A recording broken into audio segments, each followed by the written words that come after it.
अस्सलाम वालेकुम। मेरा नाम मोहम्मद इलियास है। मैं moral municipal Urdu secondary school का तालिब इल्म हूँ। मैं फर्स्ट तो पहले आमिर सर का बहुत बहुत शुक्रिया अदा करना चाहूँगा कि आज हमें सबसे लास्ट सेशन था जो लेक्चर का, जो आरिफ सर और अशरफ सर ने लिया।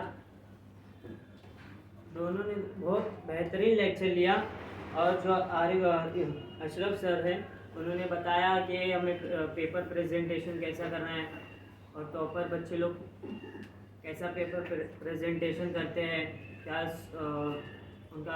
उनकी राइटिंग कैसी होती है और उनका आंसर ऑफ क्वालिटी कैसी होती है। इसके बारे में उन्होंने बहुत बेहतरीन अंदाज में हमें समझाया और कुछ लतीफ़े भी सुनाए जिससे हमारे चेहरे पर मुस्कुराहट आई।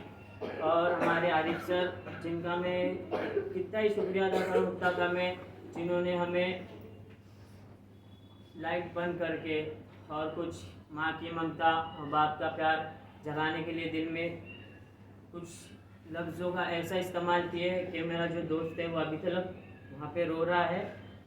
पता नहीं उसने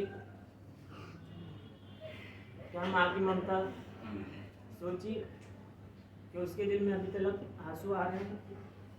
और पता नहीं क्यों मैं कितना पत्थर दिल इंसान हूँ कि उसके रोने के बाद भी कुछ 5 मिनट बाद मेरे आंखों में आंसू आए। ठीक है, बस क्या पता ये चीज़ें होती हैं।